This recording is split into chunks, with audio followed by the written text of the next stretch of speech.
As a product coach and consultant, I've had the privilege of working with companies of all shapes and sizes across so many different industries. I've worked with individual product managers and leaders all over the world. And a common question I get, a common complaint I hear is that we really struggle with prioritization here. Now, as a coach, I'll generally follow that up with some questions. I'll be inquisitive. I'll ask, well, how do you prioritize? How do you solve this problem today? And I often get generic answers like, well, we prioritize based on value, or maybe it's a little bit more specific. They'll say things like business value or customer value. But one of the problems here is like, what do we mean by value? How do we define that? Do we mean customer experience? Do we mean cost? Do we mean profit? Do we mean, like recurring revenue, delight, tech debt? There's so many different dimensions here. Now, some companies have kind of recognized this and they'll give me something like, well, we define value like this. And they'll show me some big spreadsheet with some complex formula in there where they input arbitrary numbers and it spits out some type of prioritize or priority score at the other end. Now, other organizations, they kind of take this to another level. They do what I like to call the blessing game, where everything needs to be escalated up and we delegate prioritization to the senior echelons of the company. And we say, well, you need to tell me whether I do option A or option B, or whether I do this stakeholder request over this other stakeholder request. And really everything needs to go up to some committee, some prioritization committee to get its blessing. And I'm sure some of this is resonating with some of you out there. Now, the problem that all of this has, besides some of the ambiguity around defining value, is that we're treating prioritization as a single activity that exists at the bottom, right? It exists with prioritizing ideas. I want to change your perception on that a little bit now here. I'm sure many of you have come across this type of diamond, right? Where we got vision, strategy, roadmap. As I mentioned before, they're kind of viewing prioritization as an activity that happens down here. It happens at this, roadmap level or the backlog level, right? Like we have this roadmap with this big list of ideas in there, and that's where prioritization happens. Or it's kind of at the backlog level where we have this backlog with hundreds of items long and we're trying to prioritize that. One of the problems here is that most of these organizations are missing some other layers inside this. I hope you're not missing vision, but most companies have some type of vision, but most are missing the strategy piece in the middle. And why this is so pertinent, it's kind of the premise of this whole talk, is that when you don't have strategy here, you've kind of got nothing to anchor that prioritization against. John Cutler said it best, and he said, without a strategy, all you're left with is a bunch of good ideas and no way to prioritize them. And here is kind of the crux of it all, which is the root problem here is not necessarily prioritization. They think that they have a prioritization problem, but what they actually have is a strategy problem. And the problem that they have is that they have a lack of strategy, and they're viewing prioritization as this activity that happens at the bottom where we have this laundry list of ideas and not something that happens throughout this whole stack. So the first mindset change I want to make for you all listening is that I want you to think about prioritization as a multi-layered activity. Value definition and prioritization starts at the very, very top. When we choose to have a vision, we are prioritizing. We're choosing a certain vision over another vision. And when we do define that vision, we're also saying no to a bunch of stuff. And the same goes for a strategy, and the same goes as we work our way down. More on this in a second. One of the key components of all this is the fact that prioritization and strategy are not mutually exclusive. This is one of the challenges when we start to split strategy and somebody else's role and execution, or strategy and tactics. When we make this split, it doesn't really work because these things are mutually exclusive. So the first question we need to answer here is, well, I'm bought into this, but I don't really know where to start with strategy. And I'll be the first to admit that I spent a decent amount of my career unsure of what strategy was either. I did a lot of Googling, did a lot of research, and unfortunately there was an overwhelming amount of content. This has gotten better. I did a Google search recently, this has gotten better. But there was an overwhelming amount of content that said that your strategy is just your vision and your roadmap.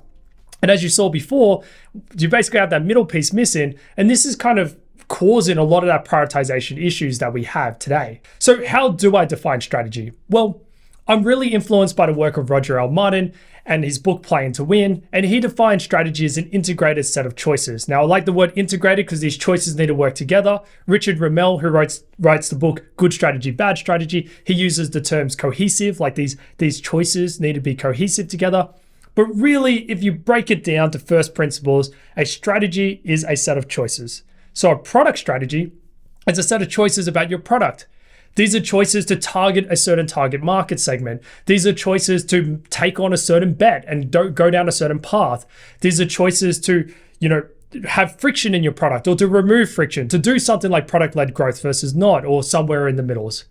Now, every single time you make one of these choices, you are also making a choice not to do something. And these choices of what you're not doing and who you're not targeting inside strategy is equally as important, if not more important, than the choices you are doing. This is, again, a prioritization activity. You are prioritizing these choices. We're choosing to target a certain segment over another segment.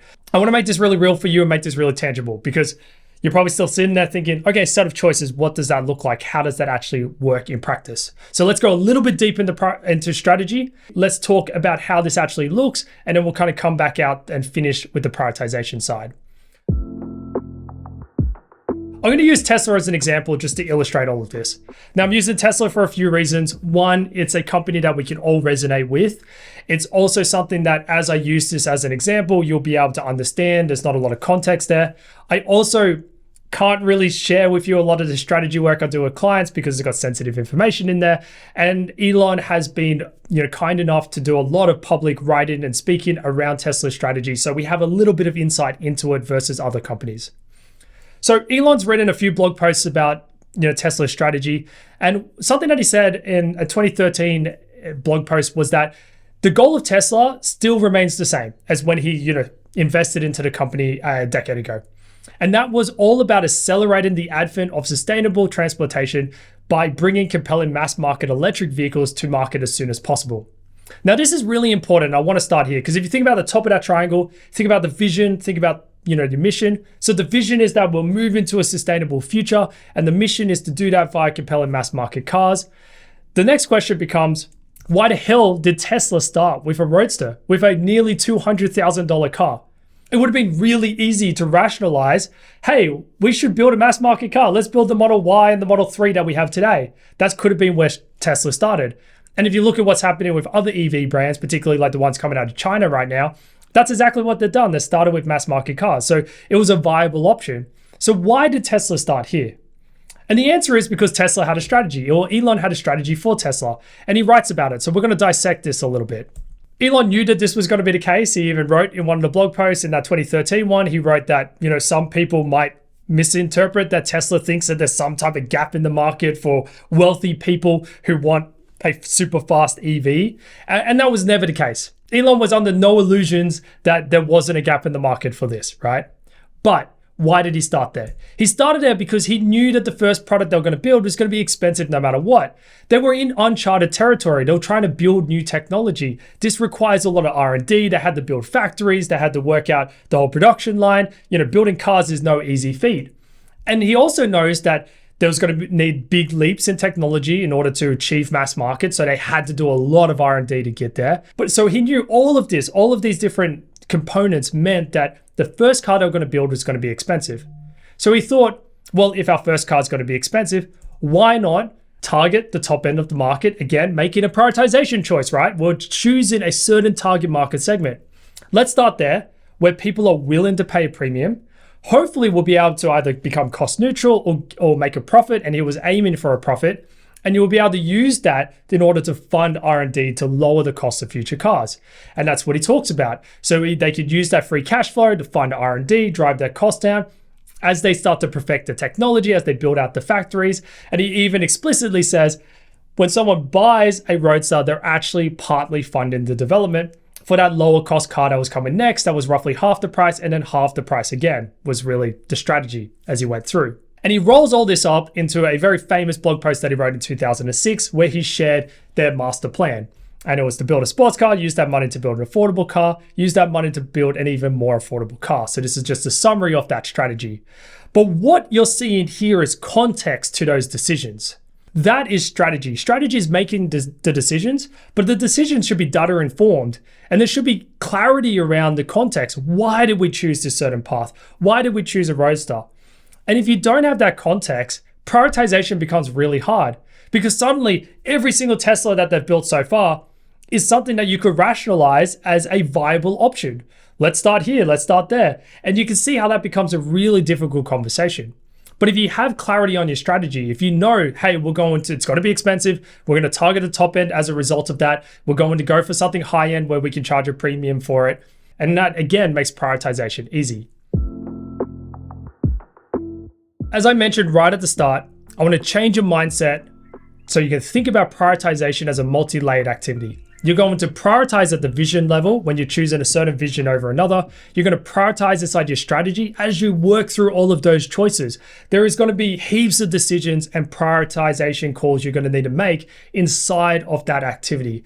And then you start to work your way down. So let's make this really tangible for you. So far, we should have done this.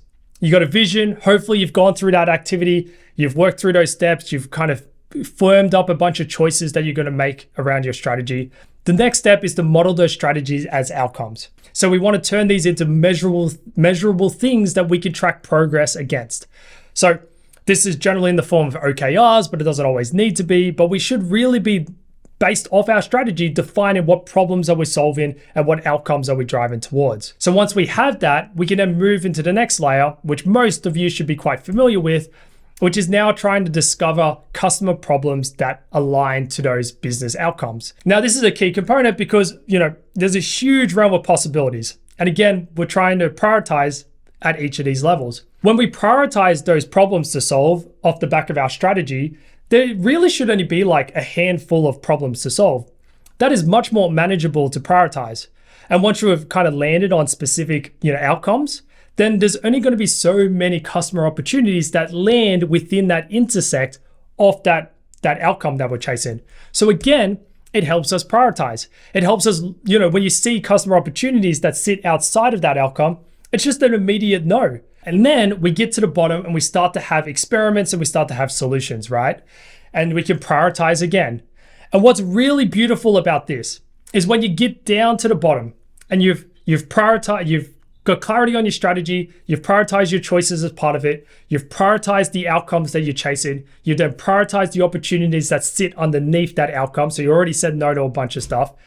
When you get down to the solution level, you're not dealing with a backlog of hundreds of items long.